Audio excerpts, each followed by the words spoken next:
Stay tuned for your weekly news review on STVS.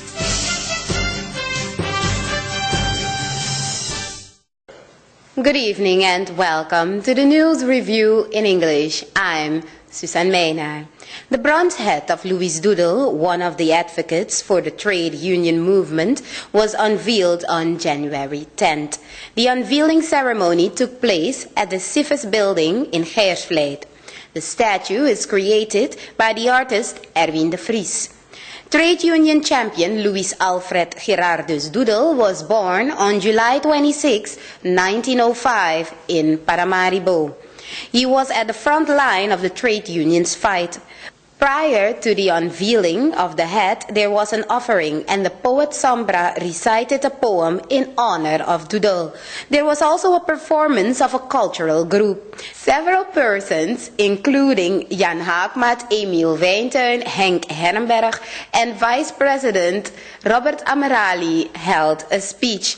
The audience was told that Doodle was unfairly deported out of Curaçao. A school is named after the deceased trade union icon.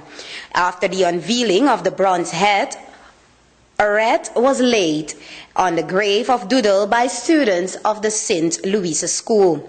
That school was chosen because its name was about the same as that of the mother of Louis Doodle. The Vice President says that Hendrik Sylvester will be the next to be honored with a statue. The district of Brokopondo now has its own market building. As gratitude for the permission to place a mast in the center of Brokopondo, the telecommunication company Unica took initiative to construct a market building for the residents of the district. The market was officially opened on Wednesday, January 9th by the Minister of Transport, Communication and Tourism, Felicie Pinas, where he bought some greens from the market vendors. District Commissioner Ivona Pinas is happy that the vendors now have a place to sell their goods. In her speech, she talked about the way the vendors sold their goods in the past. The vendors showed their appreciation with song. The agriculture sector in Nikeri reached 2 milestones on Saturday, January 12th.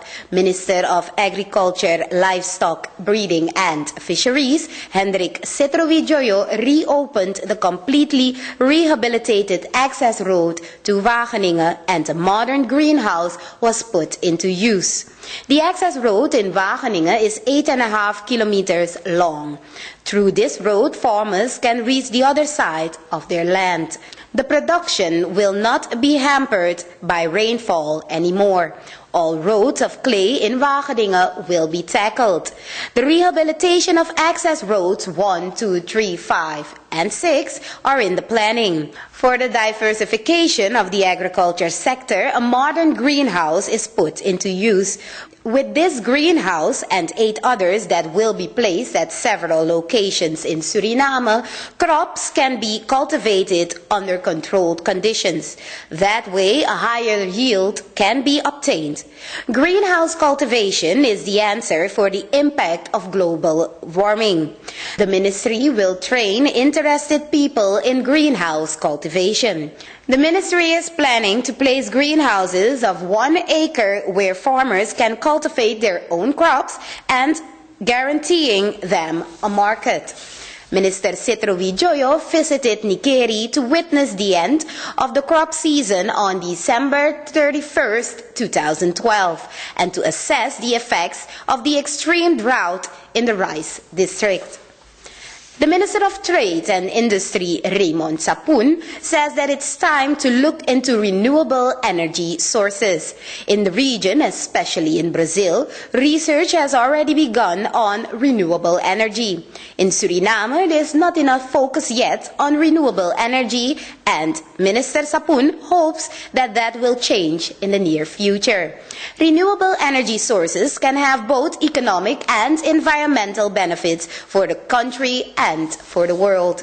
Each of the members of the National Youth Parliament, NGP, received a laptop and notebook in loan on Saturday, January 12th, from the Ministry of Sports and Youth Affairs.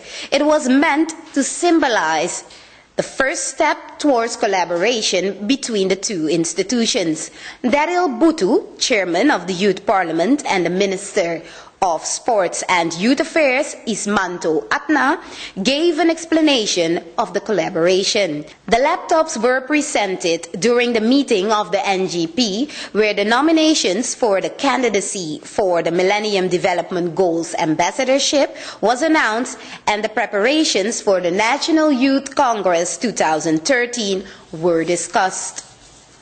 We all know that it's not the fault of the state that the rivers and creeks in the interior are being polluted, says Tribal Chief Gramang Belfor Aboykoni.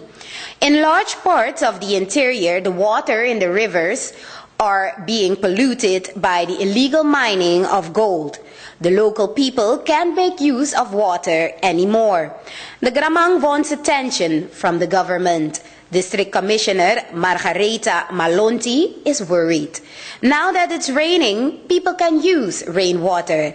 The Gramang says that he doesn't support gold mining if there's no alternative for clean water. District Commissioner Nautus Nana also says that the situation in the Upper Suriname region is not that dire. He's worried about the pollution of the region with plastic bottles and other plastic waste. The Department of Public Green has already been asked to help clean the region. According to Daisy Nana, wells are being drilled for the local people. Since Monday, a national greens and fruits survey is being conducted. The survey is a process of the collecting and processing of data from the green and fruit companies. 39 teleblocks are selected nationally. 77 workers of the Ministry of Agriculture, Livestock Breeding and Fisheries, LFFA, are being deployed for the survey. They can be recognized by their badges. They will work within their teleblocks with a screening paper and a questionnaire to ask short questions to every household. With the collected data, the Ministry of LFFA can evaluate or re-evaluate the policies and programs for the subsectors greens and fruits. The information collected from the survey will be held confidential by the Ministry of LFFA. Paimung Wonso-Vikromo, coordinator of Region East LFFA, says that yesterday's first results were positive. The last agriculture census was 5 years ago. The survey will last till January 25th, 2013, and people will be polled during the daytime. This entire year, the Traffic Department of the Police Force, KPS, will raise the inspections in traffic so the safety in traffic can be assured. Head of the Traffic Department, Chief Inspector Guno Leven, is warning the public that the police will be visible in traffic. The Traffic Department wants to reduce the number of traffic accidents. Bus drivers will also be inspected.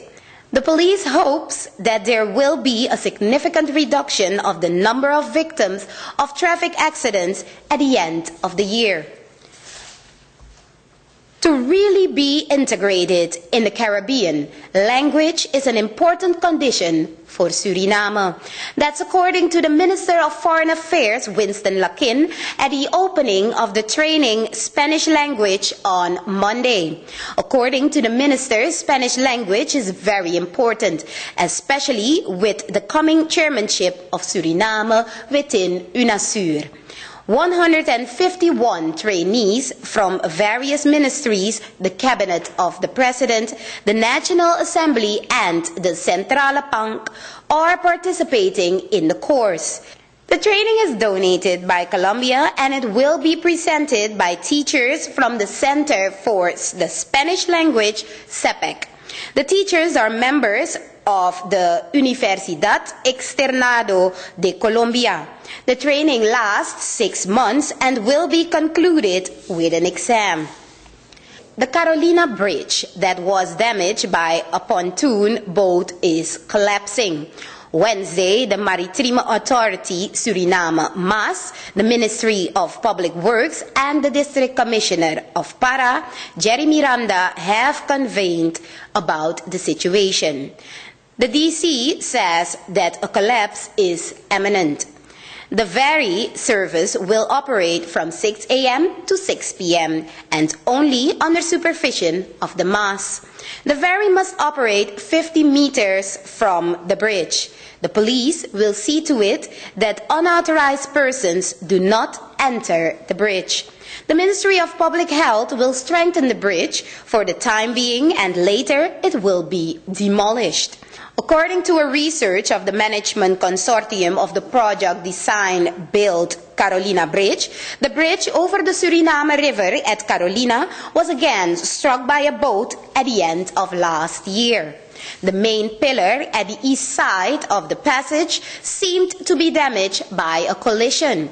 DC Miranda visited the bridge to personally assess the damage on the bridge. On Saturday, January 12th, the contract was signed for the construction of a new bridge.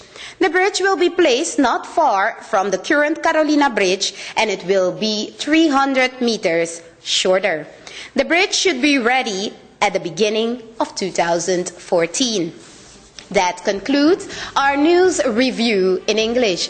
For more information, you can visit us at www.stvs.sr. I'm Susan Maynard.